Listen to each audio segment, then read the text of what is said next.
آپ کو بتائیں کہ کراچی سمیت ملک بھر میں مزدور طبقہ ایک بار پھر شدید مشکلات کی زد میں آ گیا ہے۔ مہنگائی، کم اجرت اور بڑھتے اخراجات نے محنت کش کی زندگی کو سوالیہ نشان بنا دیا ہے۔ مزید جانتے ہیں سحر خان کی اس رپورٹ میں۔ مہنگائی کے اس دور میں جہاں عام شہری کی زندگی اجیرن ہو چکی ہے، وہیں مزدور طبقہ مہنگائی، کم اجرت اور بڑھتے اخراجات کی وجہ سے کافی پریشان نظر آتا ہے۔ گھنٹوں محنت کرنے کے باوجود بھی گھر کا خرچہ چلانا مشکل ہوتا جا رہا ہے۔ آئیے مزدوروں سے بات کرتے اور جانتے ہیں ان کے مسائل۔ مہنگائی کے طوفان نے مزدور کی زندگی کو کڑی آزمائش میں ڈال دیا ہے۔ دن بھر کی محنت کے باوجود چولہا جلانا بھی ایک جنگ بن چکا ہے۔ یہ ہاتھ جو ملک کی بنیاد مضبوط کرتے ہیں، آج خود ہی سہارا ڈھونڈنے پر مجبور ہیں۔ کم اجرت، طویل اوقات کار اور بنیادی سہولیات کا فقدان، یہ سب مزدور طبقے کی مشکلات کو اور بڑھا رہے ہیں۔ کاروبار روزگار نہیں ہے۔ میری عمر کے مطابق جو بندے ہوتے ہیں وہ گھروں میں اور بڑی بڑی گاڑیوں میں، سہولیاتوں میں، ہر قسم کے حالات میں بیٹھنا ہے ڈھونڈتے ہیں، اور ہم اسی حالات میں ادھر ہی بیٹھا ہوئے ہیں۔ یہ کیوں؟ انصاف نہیں ہے، انصاف ظلم ہے اور انصاف نہیں ہے۔ 2-3 دیہڑیاں لگتی ہیں یا بیٹھے رہتے ہیں مزدور وغیرہ، اور کام کبھی ہوتا ہے کبھی نہیں ہوتا ہے۔ NTN نیوز کا شکریہ جو مزدوروں کی دل کی رائے لینا چاہ رہے ہیں، اور ہم یہی چاہیں گے کہ ہم مزدوروں کا حق ملنا چاہیے۔ جو کرائے کے گھر میں رہ رہے ہیں وہ بہت پریشان ہیں، کبھی 3 وقت کی روٹی بھی بہت مشکل سے ملتی ہے۔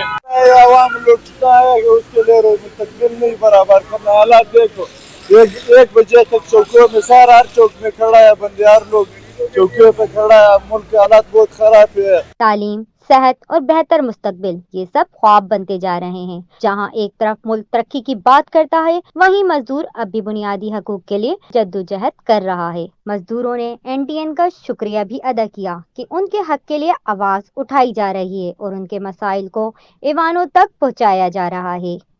یہ وہی لوگ ہیں جو شہر کو زندہ رکھتے ہیں، لیکن زندگی کے دوڑ میں خود پیچھے رہ گئے ہیں۔ سوال اب بھی وہی ہے، کیا مزدور کو اس کا حق ملے گا؟ کیا یہ اسی طریقے سے جدوجہد جاری رہے گی؟ کیمرہ مین علی رضا کے ساتھ سحر خان، NTN نیوز، کراچی۔ کراچی کے قدیم محمد شاہ قبرستان کی کرپشن بے نقاب ہو گئی۔ KMC عملہ اور گورکنوں کی مبینہ لوٹ مار سامنے آئی۔ قبر کی فیس 14,300 سے بڑھا کر 21,000 تک وصول کیے جانے کا انکشاف سامنے آ گیا۔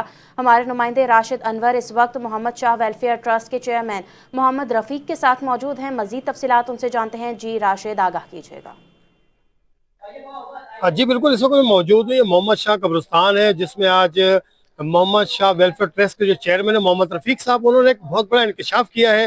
KMC عملے اور جو یہاں پر گورکن ہیں ان کی کرپشن کو بے نقاب کیا ہے۔ یہاں پریس کانفرنس ہوئی تھی۔ مزید اس وقت محمد رفیق صاحب ہمارے ساتھ موجود ہیں، ان سے ہم جانتے ہیں کہ اصل حقائق کیا تھے۔ محمد رفیق صاحب، آپ نے آج پریس کانفرنس کی، اس میں آپ نے بڑے لوگوں کے نام لیے، تو یہ انکشافات آپ نے کیسے کیے اور آیا کیا ہوا تھا آپ کے ساتھ؟ یہ کہ 25 تاریخ ہم نے 10واں مہینہ 2025 کو ان لوگوں نے میرے کو گھر سے اٹھوایا اور تھانے میں بند کروا کے میرے پہ بھتے کی FIR کٹوائی۔ بھتے کی FIR کٹوانے کے بعد یہ لوگ میرے قبرستان میں آئے۔ قبرستان میں اوپر میرا ریکارڈ روم بنا ہوا مسجد کے اوپر، وہاں سے تمام ریکارڈ وغیرہ سب لے کر چلے گئے۔ اس کے بعد جو ہے نا، میں 2 دن کے بعد جب وہاں سے ضمانت لے کر آیا تو میں نے یہاں دیکھا کہ تمام ریکارڈ وغیرہ سب غائب ہو گیا۔ تو میں نے پوچھا ان لوگوں سے، گورکن جو یہاں پر سو رہے تھے، کہ بھئی یہ میرا ریکارڈ وغیرہ کون لے کر چلا گیا؟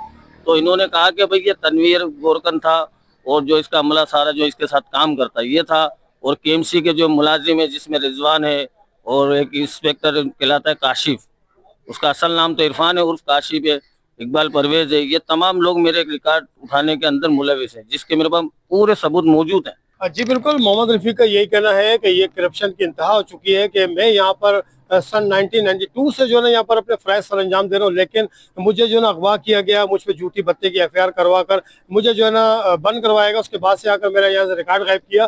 مزید انہوں نے انکشاف کیا ہے کہ ان کا یہی کہنا ہے کہ آگے چل کر میں مزید جو ہے KMC اور یہاں کے جو دیگر گورکن ہیں ان کو بے نقاب کروں گا، اور میں یہی اپیل کرتا ہوں کہ جو بھی اس میں ملوث عناصر ہیں اس کرپشن میں ان کو کیفے کردار تک پہنچایا جائے، ان کو قرار واقع سزا دی جائے، تاکہ پھر کوئی اس طرح مقدس جگہ پہ جو ہے نا کرپشن نہ کر سکے۔ جی، اور یہ آپ کو بتائیں کہ کراچی میں سال 2026 کے ابتدائی 3 ماہ کے دوران اسٹریٹ کرائم کی وارداتیں شہریوں کے لیے مسلسل خوف کی علامت بنی رہیں۔ پولیس کے دعووں کے باوجود جرائم پر قابو نہ پایا جا سکا۔ تفصیلات عارف حبیب کی اس رپورٹ میں۔